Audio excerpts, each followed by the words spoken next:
American Fugitive by Shingo Zhang. Chapter 31 Going South. Ren-Yee woke up. He removed sunglasses, and found half of the seats were empty in the bus. He put his hand into his pocket, and found the cassette, pistol, and documents were still there. It was dark outside. Still tired, he decided to nap again and closed his eyes. But he told himself, I risked so much. I could have died. It would be a complete failure had I died. He remembered the phone conversation he had with Jin Yong-Shee 2 days ago. Didn't you say you would fly back? Where are you going? What will you do? You don't need to worry. Nothing bad will happen. I will contact you. You can't take another risk. I won't die. Pray for me. He regretted that he used the word die. However, lying to her is not good either. He opened his eyes and sensed that he might see sunrise pretty soon. Perhaps I should call her? Tell her I am safe. He took out his cell phone. What if there is surveillance on my cell phone? He put the cell phone back into his pocket. Taking so much risk. Is that fair to my wife, my daughter, and my parents? Ren-Yee didn't know the answer. He had a book at home titled White Snow and Red Blood, which described the campaign of the Northeast in 1948 in Chinese Civil War. The book included the history of the siege of Changchun for nearly 5 months by the Communist Army, which resulted in the death of over 100,000 civilians because of lack of food inside the city. Yong-Shee didn't read the book. But one day she somehow read an article about the book which described the siege briefly, and she became enraged at the atrocities committed by the Communists.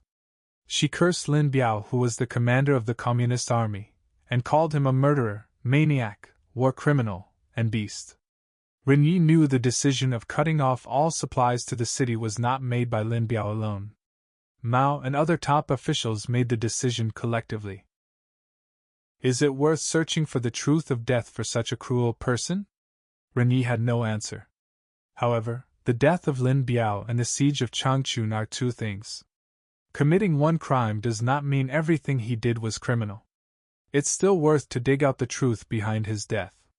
The bus entered a bus station at daybreak. Ren-Yee got off the bus. Half an hour later, Ren-Yee stepped on another bus. After a while, the bus started cruising on a coastal highway. Around 7 in the morning, a bus was cruising on the highway from Guilin to Nanning. Inside, the young man and woman who boarded bus at Yongzhou sat side by side. Both were in their 20s. The man's name was Duan Fuyuan. The woman's name was Qin Geilan. She held Ren-Yee's old cell phone in her hand, and asked, Should we begin? He took out an MP3 recorder that Ren-Yee gave to Gao Xingqun. Duan nodded. She turned on the cell phone. A minute later, a phone call came in. She put the cell phone in front of the recorder, and took the call. He pressed the play button on the recorder to play a voice recording. Ren-Yee's voice came out. Who are you? The other side said. I'm Little Bao. I will arrive at Kunming on time. Great, goodbye. Goodbye. She hung up. He stopped the play. The police set up checkpoints on the highway south of Guilin. They stopped and checked all passing vehicles. 2 policemen boarded the bus in which Duan Fuyuan and Qin Geilan sat. When the policemen came in front of Duan and Qin, they ignored her, and directly asked Duan's identity card. After checking, they gave Duan's card back to him, and moved on to the passengers who sat on the next row. Commander Zhong, Director Peng, Xiao Zichang and several others were in a temporary office of the Hubei Provincial Special Task Force. The clock on the wall indicated it was 8 in the morning. Peng and Xiao both came back after only 4 hours' sleep. Peng's hands were spread out on the conference table. His eyes were fixed on the void in front of him. Xiao Zichang said, I heard that a member of the Standing Committee of the CCP once proposed to reverse the verdict on Lin Biao to Deng Xiaoping. But Comrade Xiaoping said the issue is whether we want to keep Mao Zedong or keep Lin Biao. It's out of the question. Really? Peng did not move his body nor head when he spoke. His face was stiff, too. It seemed that Peng had heard the story, and he pretended that he had never heard of it. Apparently Ping wanted to avoid sensitive topics. Xiao saw that, and stopped talking. After a while, Ping asked, "Do we have any progress?" Xiao said, "All vehicles were checked at the checkpoints between Guilin and Liuzhou. We got a couple of suspects, but later we found none of them was Ren-Yee. The political bureau is greatly concerned with this case," Peng said. "We must capture Ren-Yee. He must not be allowed to escape." Half an hour passed. "Is Ren-Yee really on the highway from Guilin to Nanning?" Xiao suddenly said. "Ren-Yee has set this up to fool us." "I think so too," Peng said. "He is more likely trying to escape through Xiamen or Shenzhen." Commander Zhong turned to a man next to him. "Contact Fujian and Guangdong Provincial Public Security Bureaus. They should act immediately in Xiamen and Shenzhen to find Ren-Yee." Zhong said, "We also need people from Wuhan Public Security Bureau to go to Fujian and Guangdong to assist the efforts there." Xiao said, "I'll talk with Director Liu about that. If you could send people who knows Ren-Yee, that would be the best." "Director Liu knows him. Ren-Yee is related to Liu." "Relative?" Zhong was stunned. "Ren-Yee is a cousin of Director Liu's wife. That will complicate things." Zhong and Peng looked at each other. Commander Zhong said, "We need 2 people. One goes to Fujian and the other to Guangdong. Director Xiao, you know Ren-Yee. You should go," Peng said. Zhong was more confused. "How do you know Ren-Yee?" Xiao's eyes displayed anger and hatred, and was too angry to speak. "Have you got a grudge? How did that happen?" Zhong asked. We know each other." Xiao Zichang didn't want to say more than that. "Who else knows Ren-Yee?" Director Peng asked. Xiao was still angry and didn't hear Peng's question. "Who else knows Ren-Yee?" Peng asked again. "Wang Xinjiang," Commander Zhong said. "That's good. One of you go to Guangdong and the other go to Fujian. Ren-Yee is very likely trying to escape through Xiamen," Peng said. "He may sneak into Kinmen, or get into a ship and head for Hong Kong. That's all possible." Commander Zhong told Xiao Zichang. "Then you go to Xiamen. You can fly there with an armed police airplane." Xiao Zichang stood up and was about to leave. Minister Yo stood up and said, "When you are at Xiamen, you must catch Ren-Yee and bring him to justice." Director Peng also stood up. "Director Xiao, during the investigation of the September 13th incident many years ago, lots of things were done hastily. This audio tape was not examined. No one knows what's inside it now. As Comrade Zhaoping said, Lin Biao's case cannot be reversed. This is an issue associated with the life and death of our party," Commander Zhong said. "Chairman Mao is our symbol." He flashed a slightly relaxed smile. "Chairman Mao's portrait hangs on the Tiananmen Tower. That portrait must stay." After saluting the 3 leaders, Xiao left the room. Xiao Zichang came to Wuhan Yamluo Military Airport and boarded an armed police transport plane. The plane soon took off. Xiao and a group of armed policemen sat inside an almost empty cabin. "I might as well take a post in armed police as my next job," Xiao thought. At 9:30 a.m., Ren-Yee, in a gray golf shirt and sunglasses, got off a bus at Jinjiang bus station in Fujian province. A few minutes later, he walked out of the waiting hall. There were quite many cars in the parking lot, and several taxis waiting at the curb. Ren-Yee walked to the front taxi, and got in. The taxi went straight to Quanzhou Jinjiang Airport. Instead of going to a terminal, the taxi got into a road lined with service facilities of various airlines. The taxi came to an office building and stopped. There were no pedestrians on the road. Ren-Yee got off the taxi, which waited by the roadside. He walked to the right side of the building, and stopped in front of a door which carried a plate. "Quanzhou Flight School." He tried to open the door, only to find the door was locked. Removing his sunglasses, he saw a small piece of paper taped on the door, which read, "Huan Yong Mao," followed by a telephone number. He took out his cell phone and entered the name and phone number into the phone book. Ren-Yee found Guangzhou Flight School on the internet a few days ago. He did not call in advance, because he wanted to deal with Wang face to face.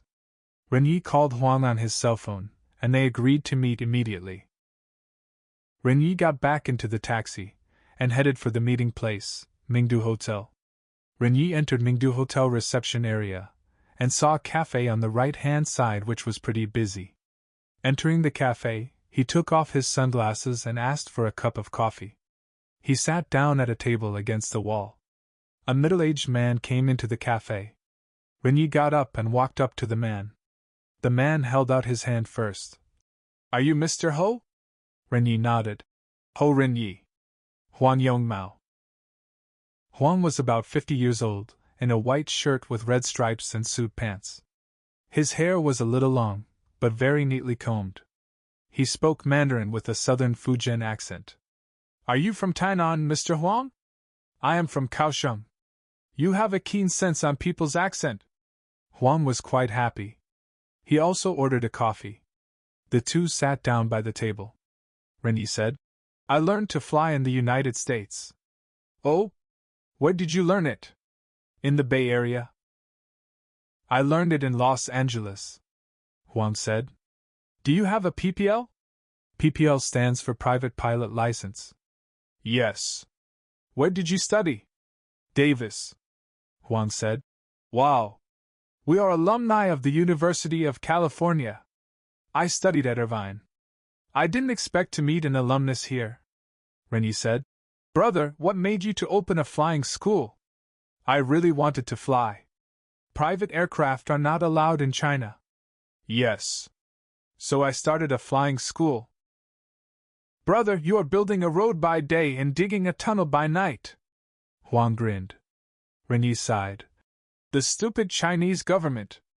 There's no reason why people cannot own a private airplane," Huang said. "It involves national security."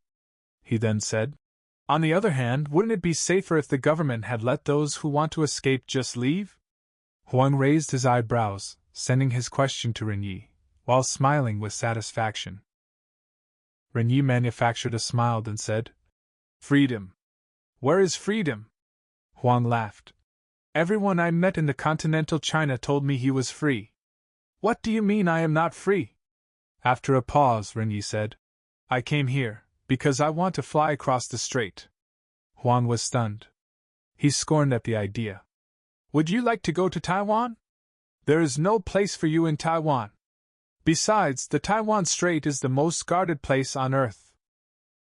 As soon as you take off, the communists' missiles would strike you down." Ren-Yee shook his head and whispered, "I am in trouble. I will go to the United States after I get into Taiwan." Ren-Yee took out his American passport and handed it to Huang, who looked at it carefully and whispered back, "Wanted?" Ren-Yee nodded. "I want to borrow your plane and fly across." Huang shook his head. "Don't think about it. Impossible." Ren-Yee was disappointed. This guy is not easy to deal with. Requesting will not do it. How can I win his trust? Ren-Yee looked around the cafe and the reception area. There were several people at the check-in counter. Everything looked normal. Ren-Yee got up. Huang also got up. Ren-Yee asked, "Is there a safe place to talk?" Huang didn't reply. Huang walked ahead. Ren-Yee noticed that Huang hobbled slightly. They got out of the cafe and left the Mingdu Hotel one after another. After receiving the notice of about Ho Ren-Yee, Fujian Provincial Public Security Bureau immediately dispatched a large number of policemen to search for Ren-Yee in all cities along the coast. Police began to check all bus stations, hotels, airports, and ports. Shortly after Ho Ren-Yee and Huan Yongmao left, an armed policeman in an olive-green uniform and a policeman in a navy uniform rushed into Mingdu Hotel. The policeman showed a photo of Ho Ren-Yee in his cell phone to two female clerks at the check-in counter. A waitress in the cafe came out to see what was going on. After looking at the photo, the waitress said, "I saw him in the morning. He had a coffee with Boss Wang." The armed police asked, "Who is Boss Wang?"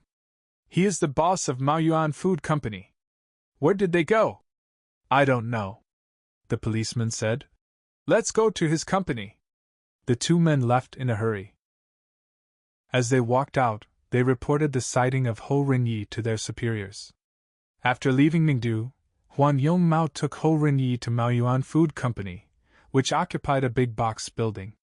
The front was a 2-story office area, and the back was a warehouse. Walking in through the front door, Ren-Yee saw employees working in cubicles. Huang led Ren-Yee into an elevator. They got off at the second floor.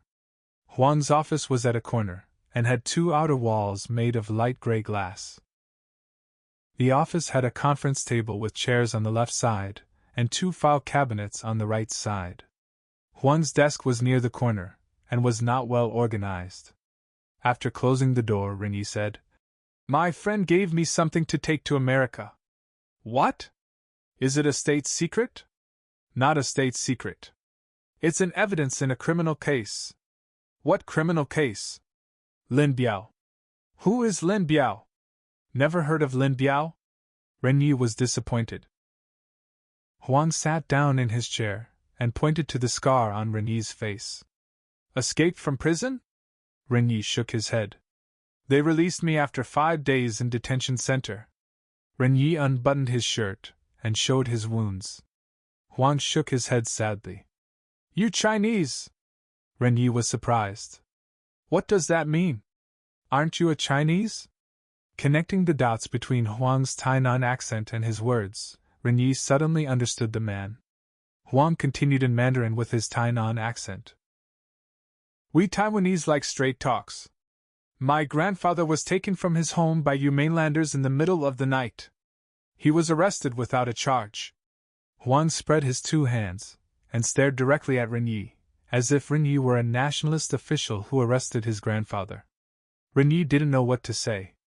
How can I expect a Taiwanese who hates Chinese so much to help me? Huang continued his angry vent. Soldiers with guns came knocking on the front door in the middle of the night, and ordered all men out of the house, lie down on the road. My grandpa looked like the scholar to the soldiers, who arrested him based on his look. They rounded up all the suspects to the plaza in front of the municipal government. You are talking about the February 28th incident? Ren-Yee asked. Yes. You know about it? I know a little bit. Ren-Yee listened patiently. Fortunately, I didn't tell him what I carry as a piece of evidence for a marshal of the Communist Army. I don't have much time now. What should I do? Perhaps take out my gun and force him to hand in the key to the plane? Maybe that's the only way. Huang continued. My grandma started begging those soldiers. The plane which Xiao Zichang was on was approaching Xiamen. Xiao Zichang got a call and was notified that Ren-Yee was seen in a Qianzhou hotel. Xiao quickly told the man next to him. Don't go to Xiamen. Go to Jinjiang Airport. The man got up and walked to the cockpit and informed the pilot of the new destination. Xiao's cell phone rang again, and it was from Wuhan Public Security Bureau. Director Xiao, Ren-Yee called again in Nanning. Xiao turned off his cell phone right away. It was difficult for him not shouting at the phone. Ren-Yee's little trick was an intolerable insult. He was glad that he saw through the trick earlier, and he would be in Qianzhou soon. He decided to go all the way and catch Ren-Yee, who not only committed illegal activities, but also dared to seduce Luo Yanfang publicly. He wanted to catch Ren-Yee with his own hands, which would be the only way to reduce his rage. In Huang Yongmao's office, Ren-Yee could not stand Huang's rambling anymore. He stood up and stretched out his hand to Huang. Please give me the key of the plane. Huang was stunned. Through the glass wall, Ren-Yee saw a police car in the parking lot. There's a police car here, Ren-Yee said quickly. I have to go. Ren-Yee turned and walked toward the door. The 2 men who inquired about Ren-Yee at Mingdu Hotel came through the door. Both men had pistols in their hands. Ren-Yee stopped. The armed policeman yelled at Ren-Yee, Raise your hands. Huang panicked. No gun, please. The 2 policemen ignored Huang's plea. Huang asked, Do you have an arrest warrant? The policeman said with disdain. Stop the crap! Ren-Yee raised his hands. The policeman holstered his gun and took out a set of handcuffs. He walked toward Ren-Yee. When the policeman in blue uniform came near a filing cabinet, Ren-Yee suddenly rushed to the left and bumped the policeman, whose chest hit the top edge of the filing cabinet. The policeman fell to the floor. The armed policeman in green uniform had yet to respond, when Ren-Yee grabbed the barrel of the man's pistol and lifted his left knee, hitting the man's thigh. Ren-Yee snatched the pistol from the man, after hitting the man's neck with left hand. The armed policeman in green uniform laid on the ground, unable to move. The policeman in blue uniform on the ground tried to pull out his pistol. Ren-Yee hit the man's right wrist with the grip of the pistol. The man's right hand retracted at once. Ren-Yee quickly took his pistol as well. The man was in pain on the floor. Ren-Yee put the policeman's gun into his pants pocket. Ren-Yee was pleased what he learned on hand-to-hand combat in the United States paid off.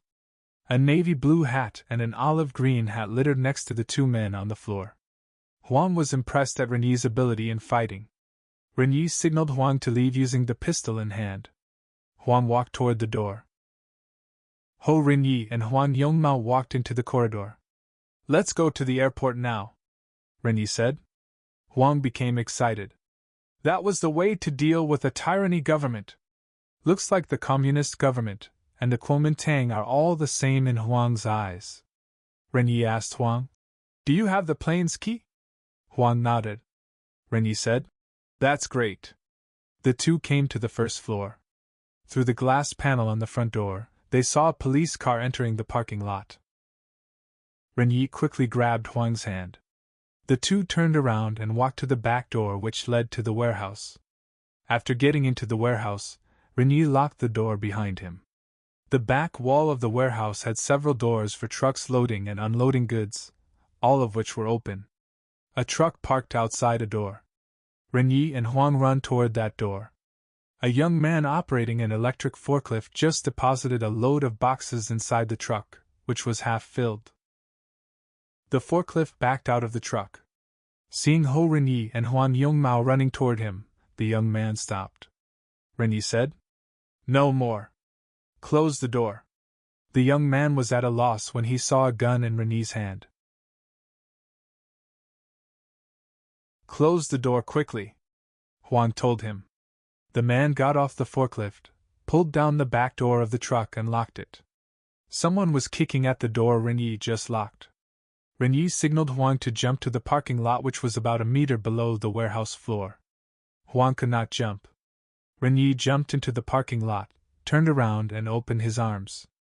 Huang jumped and fell into Ren-Yee's arms. The door connecting to the office was broken. 4 policemen bursted into the warehouse and ran toward the truck. Huang entered the truck through the passenger side door. Ren-Yee quickly followed. He told the driver, a middle-aged man, to start the truck. The driver looked at Huang and Ren-Yee and was bewildered. Ren-Yee waved his gun. Get out of here quickly. The driver quickly started the engine. As the 4 policemen were getting really close, the truck left. 4 men jumped into the parking lot. 3 of them chased behind the truck. The 4th one called to report to his superior. As the 3 got further and further behind the truck, they gave up. A few minutes later, the truck entered Xuanzhou City and got into a busy road. As the truck approached an intersection, Wang told the driver, Don't call the police, and you don't know anything. The driver nodded. The truck stopped. Ren-Yee and Huang got off. The truck merged back into the traffic. Ren-Yee called a taxi. The two got into the taxi. Under Huang's guidance, the taxi came to a gate for small aircraft parking. An airport security guard, a young man, was at the gate. Huang rolled down his side of car window and waved at the guard. But the guard pointed at the taxi and said, This cannot go in. Ho didn't want any delay and paid the driver immediately. Ho and Huang got off. The taxi turned around and drove away. The guard asked Ho Ren-Yee, Show me your ID. Ren-Yee said, I'm Boss Huang's client. I came here to see his plane. The guard still held out his hand for an ID. Ren-Yee took out his U.S. passport. The guard checked the passport and returned it to Ren-Yee. You can go in. The two walked a few minutes to a parking lot. A small office building stood on the right-hand side. The parking field for small planes was ahead. Ren-Yee and Wang kept walking. Wang asked, "What field did you study?" Ren-Yee was surprised at the question. "Physics." "What degree?" "PhD." Wang laughed. "Really? Really? What do you do in America?" "Software. You should set up a martial arts school. I guarantee your school will be filled up with customers." Ren-Yee did not comment on Huang's suggestion. He asked, "Where's the key?" Huang took out the key and handed it to Ren-Yee. "How much gas is there?" asked Ren-Yee. "Half full." "Is it enough to fly to Tsai-Hua?" "It's enough for a round trip to Kaohsiung." Several planes were parked in a row. Ren-Yee saw a Cessna 172. "Is that your Cessna?" "Yes. I flew Cessna before." Ren-Yee's was happy. A military transport plane was taxiing into the parking field. Under the normal circumstances, as two airplane enthusiasts, Wang and Ren-Yee would have taken a look at the newly landed plane, and perhaps had many comments to share with each other. At that moment, neither of them gave too much thoughts on the military transport plane. They walked straight to Cessna. The military plane stopped, and its door opened. 3 armed policemen walked down. Xiao Zichang stepped out of the plane. Ren-Yee muttered, "Not good." He put on his sunglasses and pulled down his hat, while he and Huang continued walking toward the Cessna.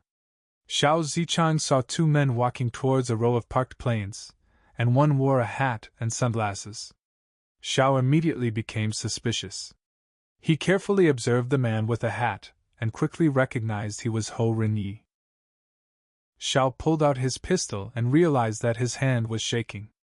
While holding down his rage with maximum effort, Xiao ordered the 3 men in front of him in a low and powerful voice, "Catch the man wearing a hat."